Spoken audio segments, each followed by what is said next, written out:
Alright, ladies and gentlemen, one more video, and today is probably one that most of you are going to want to watch. Whether you do or not, I guess, is another story. But anyways, I'm going to start in the book on page 655 in the section on completing the square. I'm not sure if you guys have ever done this before, because I know I have not done it with my students, not in regular school. But the idea of completing the square starts with ax squared plus bx plus c, right? And knowing, because we know that an x squared function is called quadratic, so the ax squared term is the quadratic term. We know a single x to the first power is linear, and so the bx term is the linear term. And the c term, the term that's without a variable, is a constant, right? Now, with that being said, here's what we're trying to get. We're trying to get numbers that, or excuse me, factors that become like x plus 5 times x plus 5, which is x plus 5 squared. X minus, or t minus 3 and t minus 3 gives me t minus 3 squared. This is, if I factored it, p minus 7 and p minus 7, which would be p minus 7 squared. Because then we could just use square roots to solve these problems. So like for instance, if you want to open up, I'm going to pull the book off here and look at page 656 in your book. I'm looking at example 1 right now, and it's showing you that to do this, you take half of the linear term and square it. And whatever you get from taking half of that linear term ends up being the number that you're going to write in parentheses with the squared. Okay? I'll show you what I mean here. Again, let's look at A. Half of 12, I'm looking at example 1 on page 656. Half of 12 is 6, and 6 squared is 36. That's why they get that x squared plus 12x plus 36, and that gives you x plus 6 squared. Right? And you can go back and check it. If I wrote out x plus 6 times x plus 6 and I FOILed it out, I get x squared plus 12x plus 36. I'm trying to make these perfect squares. Okay? We're doing this because we have to apply it here. We'll see that in a minute. So again, you take half of b, square it. Look at letter b. Half of negative 22 is negative 11. Again, look, that ends up in parentheses, x minus 11 squared. And then negative 11 squared, well, is negative times a negative, gives you 121. On C, it's giving you 5. Well, 5 divided by 2 is just 5 over 2, right? And then when you square that, you don't have to say that it's like 6.125, or 6.25. You can say, well, 5 squared is 25, 4 squared is, or 2 squared is 4, right? But the 5 over 2 that you did to begin with is, once again, in parentheses. And now the next one, it's a little more difficult, but when you take half of B, right, it shows you there. You would multiply 1/2 times 3/5. You do tops with tops with bottoms, you get 3/10. That's the number again that'll be in parentheses, but you need to square that to get the 9 over 100. Now again, don't let this confuse you. Just know what you have to do here. Take half of whatever this term is, okay, so 8 divided by 2, and square it. So I get 8 over 2, because in this case b equals 8, which is 4 squared, which is 16. And that's the first number, right? Because it would really write it out here. Now, what would this factor to give me? This will factor to give me, well, Q and Q, right? I've got the factors of 16 would be 1 and 8 and 4 and 4, and, or excuse me, 2 and 8, 1 and 16. Okay? And what's going to give me 8 is, of course, 4 and 4, so it would be plus 4 and plus 4. And what, again, you'll notice here is this is Q plus 4 squared, right? I don't even need you to do all of this work to figure out what that is, because you already have the number right there. That number right there is what's going to go in your perfect square. It's going to happen over and over and over again. Like look at 2. Okay, I'm going to box these in while we do these.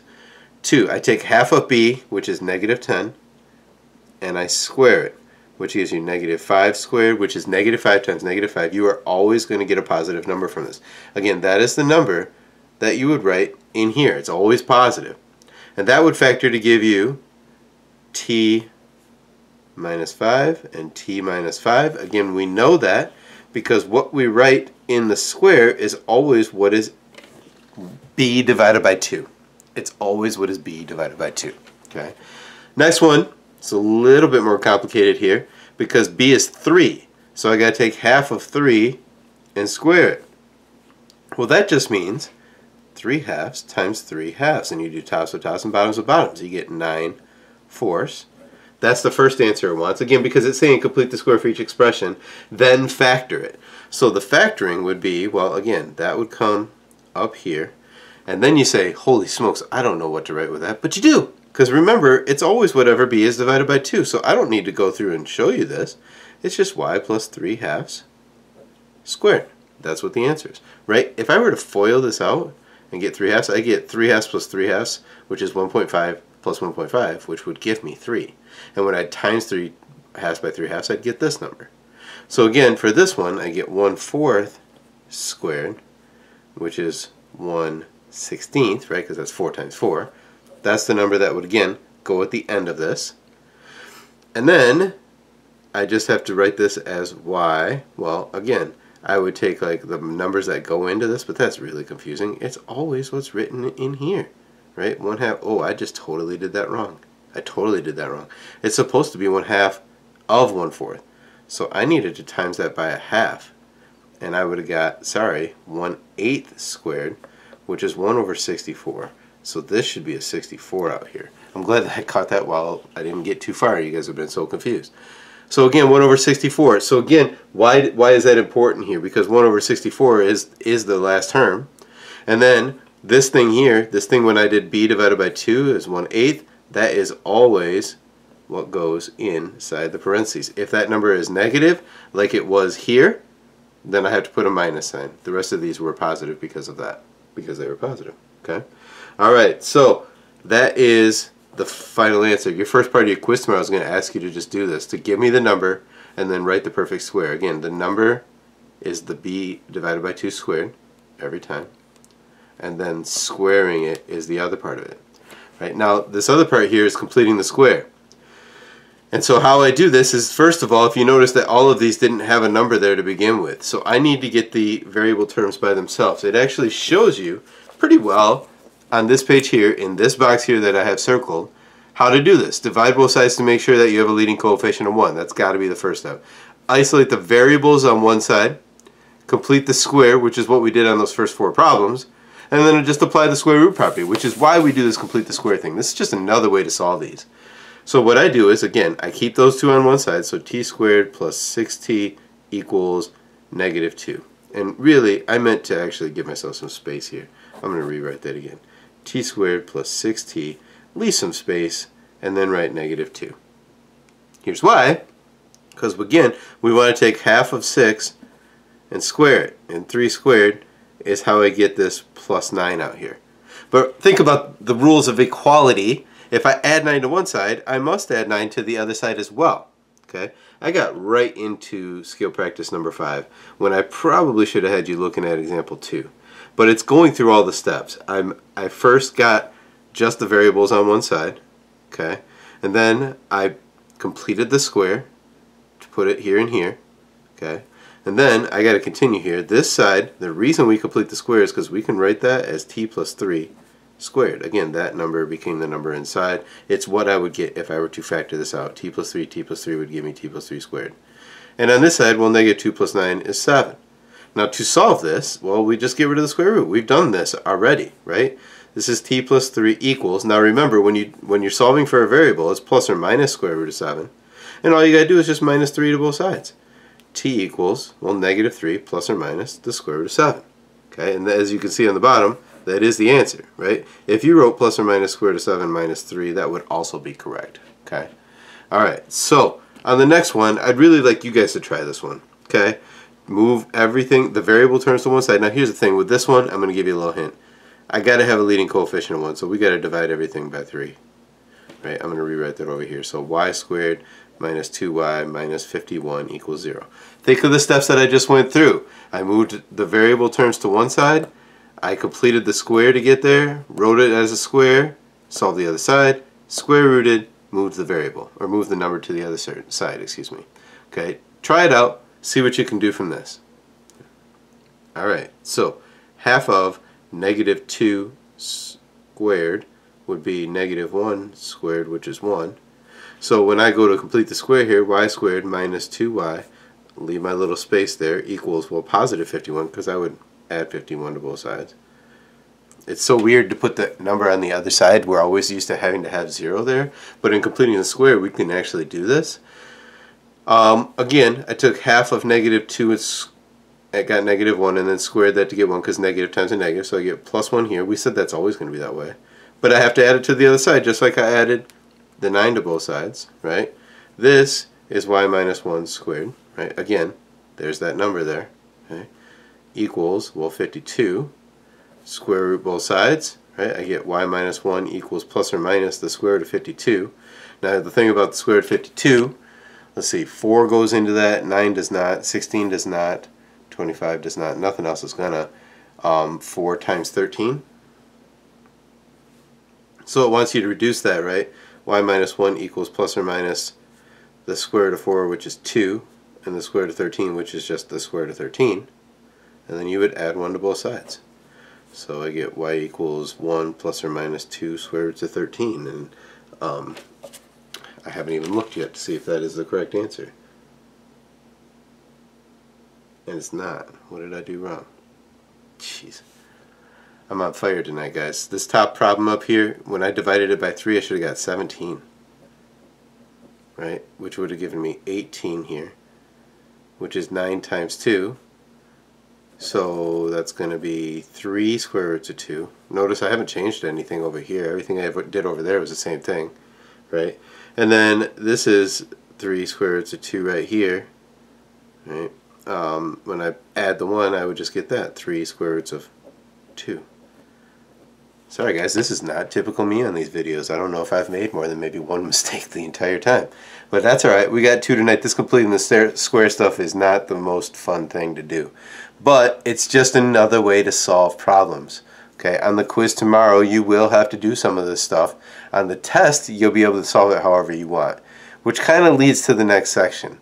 These are problems that you cannot factor. I cannot factor t squared plus 6t plus 2, right? Because I'd get 2 and 1 and I'd never get to 6. So I can either complete the square or I can use the quadratic formula. And that, ladies and gentlemen, is what the next part is about. Now, here's the thing. If I ask you to complete the square, you need to complete the square. If I ask you to use quadratic formula, even if it's factorable, I want you to use the quadratic formula, and you will get points off if you don't. I hope you watch this so you could hear at least that. Now, and I am over on page 661 now, and they give you the notes for the quadratic formula at the bottom. All that stuff on 661 is interesting to me, but probably not to you. It's how they derived the formula, the quadratic formula, from knowing that ax squared plus bx plus c equals 0, and then just solving it for x, which seems crazy if you look at it, but it is possible, and that's why we can use this. X equals the opposite of b plus or minus the square root of b squared minus 4ac. This thing inside here is called the discriminant. It determines whether we have real or not real solutions, which basically, all over 2a, sorry, let me finish that, which basically means if you're looking at it like a graph, this would be one solution if it bounces off like that. This would be 2 solutions because it went through the x-axis twice, and this would be no solutions because it never went through the x-axis, right? So if this was negative underneath here, you couldn't square root a negative, that means it'd be imaginary. It'd look something like this or like this, something above the axis or below the axis. If it had 1, it would touch once, and if you get 2 solutions, that means it went through the x-axis twice, okay? So for this problem here, we are going to use the quadratic formula. If you look at, actually we're not even going to do that yet. For these first 3 problems, it just wanted us to write it in quadratic form, which it already is. Then identify your a, b, and your c. Well, the quadratic term has the a, so a is 4. The b would be just -9, and the c, of course, would just be 1. I don't think I'm going to do this yet on the quiz, but I think I'd do it on the test. Okay. Now, so for the next one, keep in mind, it always has to equal 0 to use the quadratic formula to have your a, b, and c. So if it's not equal to 0, we need to get everything equal to 0. Now, I could either move the -3x squared over, or I can move the other 2 terms over. And it seems silly to move 2 terms, but we want this first one to be positive all the time. So I am going to minus the 2x and minus 8 from both sides. Now, don't be silly here. Those will cancel. I get my equal 0 like I want. And over here, that you can't combine, right? That's a squared term. That's a quadratic. That's a linear. That's a constant. So 3x squared minus 2x minus 8 is the equation, right? Just like that was.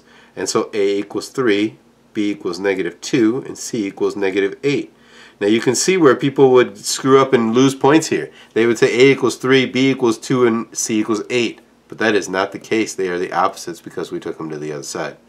So similarly on number 3, we got to first distribute and kind of simplify some things here. So x squared plus 6x equals x plus 15. We got to bring x and the 15 over here, right? So that those cancel and get equals 0. Well here, now look, this can combine, right? 6x minus x is 5x. So x squared plus 5x minus 15 equals 0. And then real simply, a equals, b equals, and c equals, because that's what the next step is. And in this problem, when there's nothing here, remember that's a 1. B is 5, and c is negative 15. If it's a minus sign, just like it was here, you have to write that as a negative, just like it was here as well. Okay. All right, so now why are we doing this? Well, we want to identify that a, b, and c so we can use the quadratic formula, right? So on page 662, it shows you example 1. And it goes through and it shows you it's got to have it equal to 0 first, which in our skill practice problem it already is. But in this problem it wasn't, so they moved the 2 over to get a plus 2. They identified their a, b, and c real simply and just plugged them right into the formula. Now, they wrote negative 7. I like to think about this again, when I'm reading this, as the opposite of b plus or minus and then go from there. The opposite of b. So whatever b is, the opposite of negative 9 is 9. The opposite of negative 2 is 2. The opposite of my 5 is negative 5, and so on. That's what's going to be written first. And then they just plugged the stuff in and they showed you how if you get rational numbers, which means numbers that are perfect, like 7 and 5 and 6, then you can add and subtract those together. Like 7 plus 5 is 12 over 6 is 2, and 7 minus 5 is 2 over 6, which reduces to 1/3. We're going to see that happen here as well, okay, on this problem. So my a is 5, my b is negative 9, and my c is 4. So when I go to use this problem, the opposite of b is 9 plus or minus the square root of negative 9 squared, because it's b squared, minus 4 times a, which is 5, times c, which is 4, all over 2 times 5. Okay, so this, I feel like I'm going to run out of room here. I need to write a little smaller. So this is 9 plus or minus the square root of, let's see, I've got 81 minus 80 all over 10, right? 4 times 5 is 20, times 4 is 80. Really, I would just go plug this all in your calculator at one time. Just make sure you're always plugging stuff in parentheses, right? Because if you don't here, you're going to get negative 81 minus 80 as a negative 161, and you're going to think, that I can't do. I can't square root of negatives here. Yeah, so you did something wrong. I'm not going to do that to you on this quiz. Okay, so that gives me 1 actually, 81 minus 1, and the square root of 1 is just 1. That's kind of nice, right? 9 plus or minus the square root of 1 over 10 is 9 plus 1 over 10, which is 10 over 10, which is 1. And 9 minus 1 over 10, which is 8/10, which reduces to 4/5. There's my 2 answers. I want to run out of a little space here. So, all right. So number 5 here. Again, I got to get it all on one side, so I'm going to distribute y squared plus 2y equals 5. I'm going to bring the 5 over at the same time. Y squared plus 2y minus 5 equals 0. And now I have a, which is 1. A equals 1. B equals 2. C equals negative 5. And I just go plug them in. The opposite of b plus or minus the square root of b squared minus 4 times a times c. I'm going to run out of some room here. I can see this already. Negative 2, or excuse me, all over 2a, which is 2 times 1, which is 2. All right, so negative 2 plus or minus, let's see. That's squared is 4.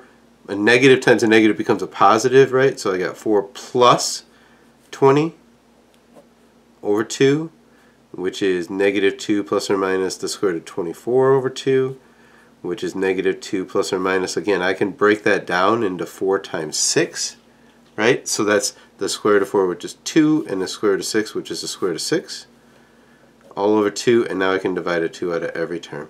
So what I'm left here is negative 1 plus or minus the square root of 6, because I divided the 2 out of, really this is negative 2 over 2 plus or minus 2 over 2 square roots of 6. So that 2 over 2 becomes a 1, and really that's it. That's the answer. And that's good enough. I don't need you to write that as decimals like the book is trying to show you. Those are the x-intercepts, but again, just good enough is, and even in the skill practice department it says round to decimal places. I'm not going to have you do that on any quiz or test. Okay.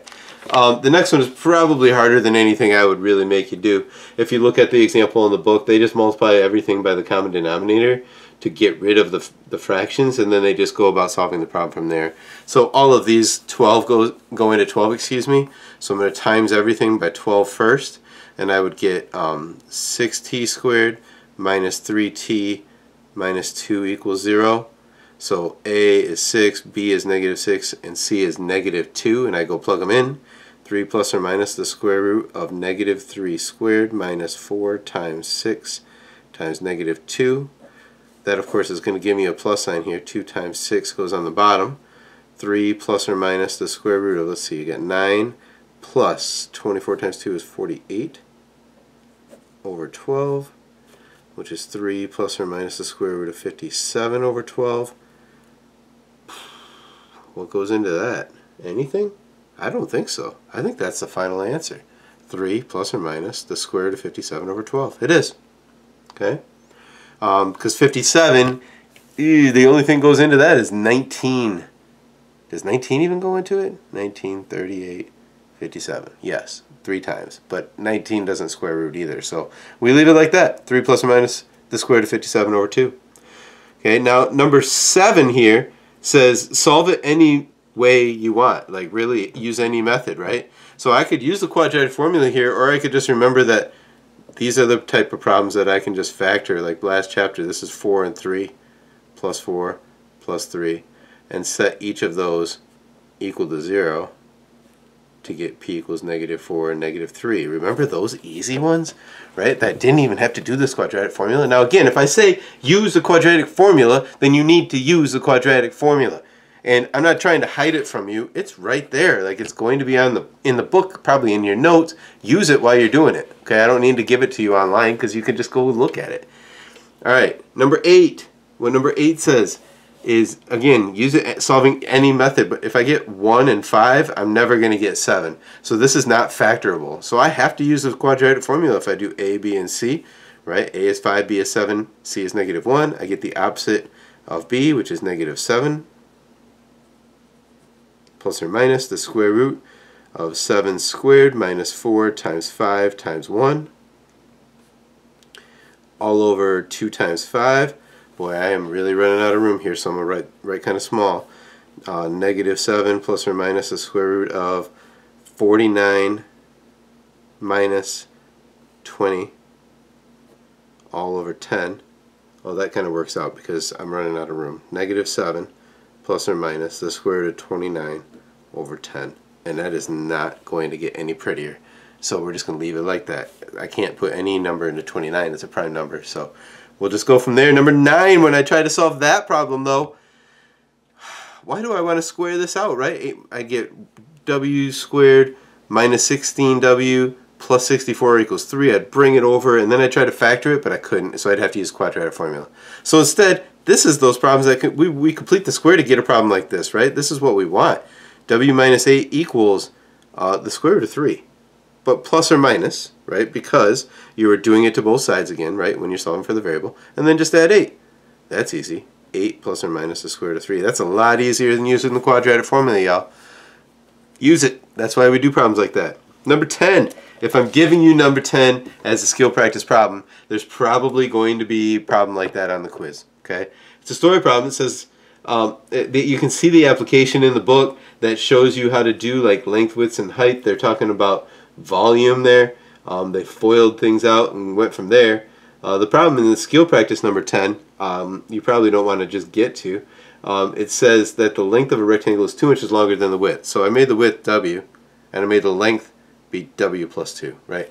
Here's the thing. You don't want to write L here. That's just going to get confusing. But we know what the L is. It's W plus 2 because it's 2 more, right? All right, so the area is 10. Find the exact values of the length and the width. Then use a calculator to approximate the dimensions to the nearest tenth of an inch. Again, I'm not going to make you do the decimals. So let's just find what it is. Let's see. So I got area equals length times width. So I've got 10 equals W times W plus 2. I kind of switched those up, but whatever. I'm going to distribute here. 10 equals W squared plus 2W.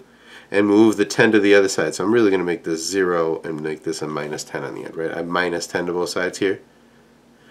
And then I've got something I can factor here. Nope, can't factor it because 5 and 2 would never give me 2. 1 and 10 is never going to give me 2. So I got to go right to quadratic formula. So of course, A equals 1, B equals 2, and C equals negative 10.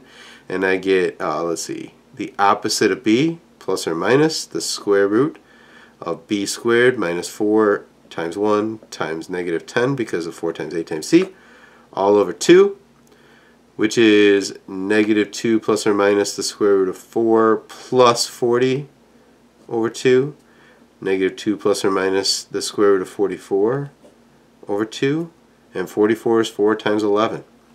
So I can break that down. Negative 2 plus or minus the square root of 4, which is 2, the square root of 11, which is square root of 11. And just like in a problem that we did before, we can take a 2 out of each of those, right? This is 2. Negative 2 divided by 2 is negative 1.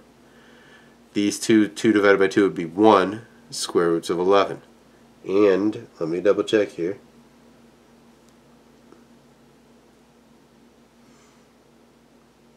Yep, that looks good to me. Right, what did we just find? We found W, right? W then is that length, right? So that's W.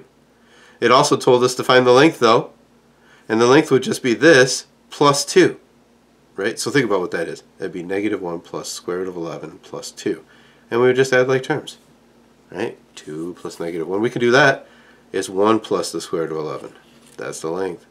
Now you can see what the decimal values are, and that makes sense because 2.3 times 4.3, guess what that gives me? 10. Rounded, give or take, right? All right, so that's that, ladies and gentlemen. Your homework, let's see if I can write it down here, grabbing it here, from section 9.2 is page 660, number 5 through 23 odd. I don't think you have to do all of those, but you might want to try a good amount of those. And then from 9.3, it's page, and this is something that I would have you do right in class on Wednesday if we were in class. And then we would take that quiz. But we're not going to do that because, you know, COVID times. Through 668, number 15 through 23 odd. It is only 5 problems. This is, I don't know, 5 more. So really it's like 15 total problems here. Okay, work through it. You can do it. Couple of reminders. Your project rough draft is due tomorrow. So is reading assignment number 6, and the test in chapter 9 will be on Thursday. Okay, that's about it. Have a good day. I think it's the last video. Bye.